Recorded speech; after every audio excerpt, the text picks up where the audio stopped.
After I declared my intention to resign, Maya sneered at me, prompting me to meet her gaze with a quiet, unyielding stare. Our earlier discussion had revolved around the company's plan to slash labor costs by targeting those allegedly abusing overtime. Michael, too, appeared quite pleased with the prospect of cutting expenses. A week later, my phone buzzed non-stop with calls from the company. When I finally picked up, the president's voice was sharp as he demanded, "Who exactly are you?" I replied with a mocking laugh and introduced myself as Abigail, a 62-year-old employee who had dedicated 40 years to the company since graduating from college. I elaborated on my role in providing administrative services, mainly to busy company presidents focusing on tax matters and clerical duties. I proudly managed a portfolio of 46 clients, a load that had become taxing even with the assistance of a part-timer. Despite these challenges, I remained steadfast. Our long-standing clients depended on us, and their needs only fueled my commitment. Now, sitting at my computer, I felt the oppressive weight of continuous harassment from Michael and Maya. Michael, who was 7 years my junior and had recently been promoted to head of the tax department, had altered his demeanor dramatically. Gone was his polite tone, replaced by a condescending and critical attitude that made every interaction with him a trial. Despite my pushback, he seemed unbothered, always directing me to consult the manual for guidance and cautioning me against unnecessary actions. Maya, his administrative assistant, participated in the harassment, questioning my efficiency and mocking my seniority, even though she was the first to decline a promotion to department head, a fact unknown to both her and Michael. Amidst my routine tasks, their taunting persisted. Michael criticized me for purportedly wasting time by logging extra hours, while Maya claimed that my frequent overtime was detrimental to the entire tax department's performance. The recent surge in my hours stemmed from Michael unexpectedly dumping a month's worth of client files on my desk, all needing to be filed by month's end. After work, my face turned pale as I looked over the pile of files. "Wait, all of these have deadlines this month, right?" I muttered in confusion.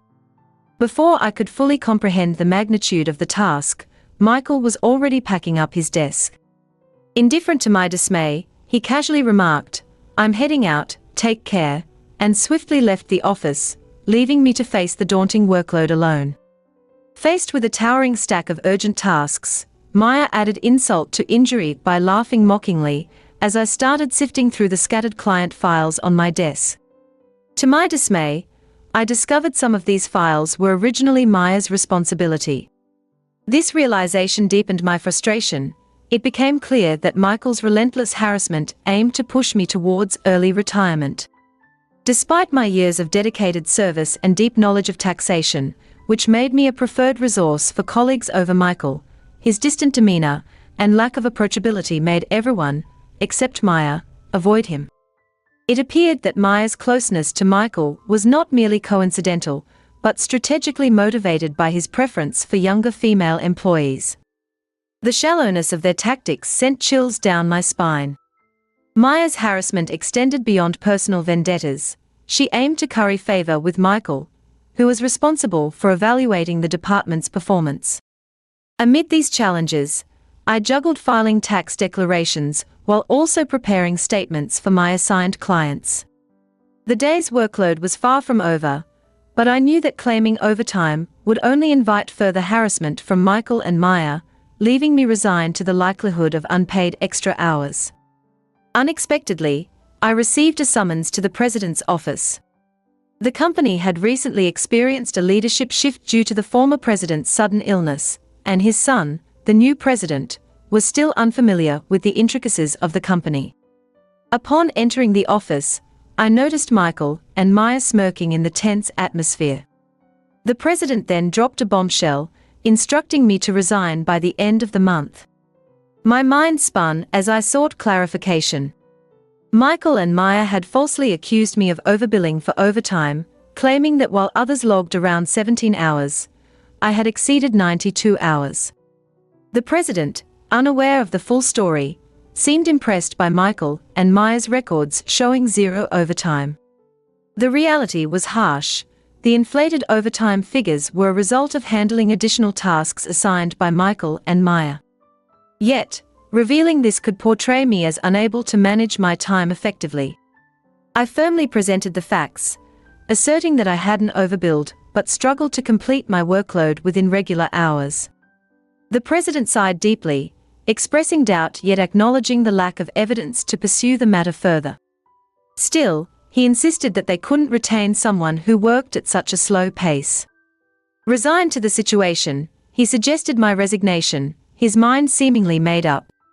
Told to leave the company I had devoted 40 years to, a deep weariness settled in. Despite my dedication and handling of Michael and Maya's additional workload, my efforts went unappreciated. I agreed to resign at the end of the month, acknowledging that my days at the company were numbered. Despite the unfair circumstances, I remained committed to finishing my tasks with the same dedication I had always shown. As I made my decision known to the president, I caught Michael and Maya exchanging smug smiles of satisfaction. As I exited the office, Maya taunted me with a sarcastic, "Thanks for quitting," her sneer cutting through me. I responded with a silent, unwavering stare, while Michael, who had always been keen on reducing labor costs, nodded in approval, labeling me as someone who exploited overtime. Observing their gleeful exchange, I began to think about the transition process. I meticulously prepared documents for all my clients and ensured I bid them proper farewells through meetings or written communications. Since I couldn't arrange a personal meeting with the president, I wrote letters to inform them about my successor.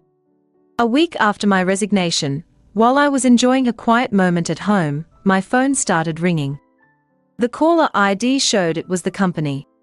I hesitated, thinking I had already handled all necessary formalities, including my social insurance paperwork. Yet, persistent calls from both the company and personal numbers belonging to Michael and Maya eventually compelled me to answer. The president's voice came through urgently. "Who exactly are you?" he asked. With a touch of irony, I replied, "Just an unemployed woman who quit your company, nothing more." His response was quick, describing the chaos that had erupted since my departure.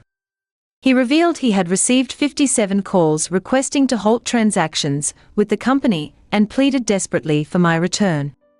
Reluctantly, I headed back to the office. Upon arrival, I found Michael and Maya waiting for me, both looking pale and exhausted, with dark circles under their eyes.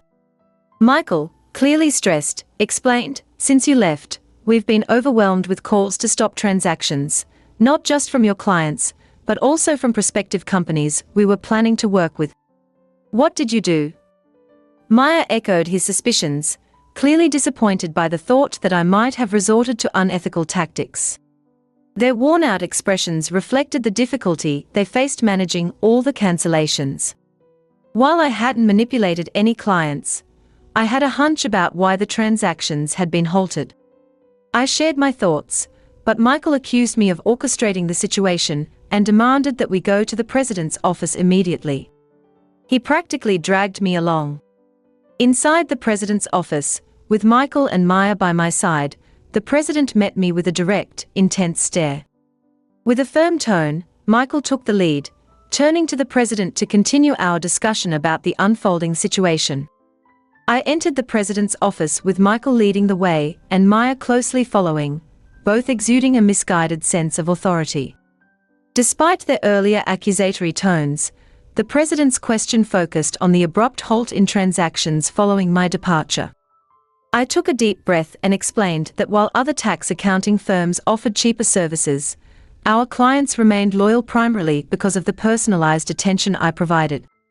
Michael immediately questioned my value to the company, and Maya scoffed at my explanation, both doubting my contributions. Unfazed, I detailed my approach of offering customized tax-saving strategies that genuinely resonated with our clients. Michael dismissed my methods as inefficient, advocating for their manual-based operations, which he claimed were more practical. The president sighed deeply, a clear sign he was beginning to see the fundamental differences in our approaches. In a moment of seriousness, the president shared a revelation. "I got an unexpected call from my father, the former president. Some clients who halted transactions went directly to him to negotiate on your behalf. I was taken aback. I hadn't expected clients to go to such lengths for me. Dad emphasized that the tax department thrived thanks to your contributions.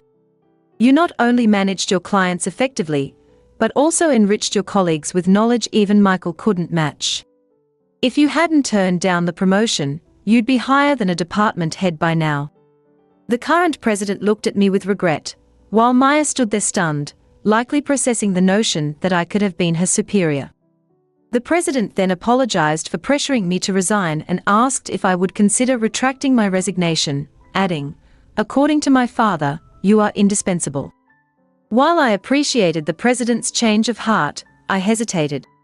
Michael, visibly upset, interrupted, protesting the president's decision. "Why was she chosen over me?" he demanded. Maya chimed in, supporting Michael's leadership and questioning my preferred approach. However, the president addressed them sternly, revealing that since my resignation, numerous complaints had been filed about the tax department. The tension in the room escalated as he detailed how Michael and Maya had been delegating their duties to others and failing to provide the specialized attention clients required, which had led to significant chaos and customer dissatisfaction. "We need her back if we are to restore client trust and get back on track," the president insisted. Michael's face turned ashen as the president laid bare how he had been offloading client declaration forms onto subordinates, even passing off some of Maya's tasks. The president highlighted the irony, noting that Michael had accused me of being a salary thief. Observing Michael and Maya's pale expressions, the president then revealed a rumored romantic involvement between them, putting Michael in a position where he struggled to defend his actions and his relationship. Michael claimed he was merely mentoring Maya as her superior. However, the president presented receipts from the accounting department that showed dining expenses filed by Michael. Sweating profusely and lacking a convincing defense, Michael stumbled over his words. Maya, equally shaken, stood frozen as the president accused them of inflating expense claims, neglecting their duties, and violating company policy with an office affair. In a calm yet authoritative voice, the president announced their immediate termination. Michael and Maya scrambled to negotiate, promising to retract their expense claims and pleading to keep their jobs. "I have a family," Michael cried desperately, trying to reverse his termination. Maya echoed his plea, promising to apologize to me and others for the additional workload they had imposed. Realizing the gravity of the situation and concerned about her tarnished reputation due to the affair, Maya begged for another chance. Observing their desperation, I offered some advice.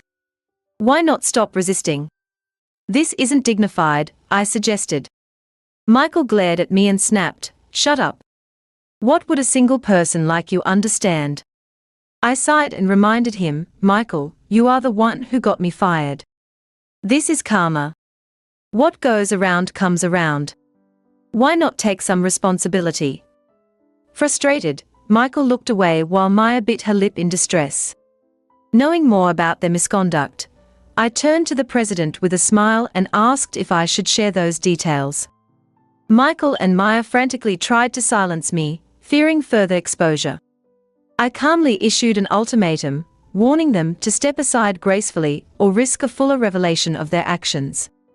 I reminded them that wrongdoing would eventually surface and urged them to confront reality before things worsened.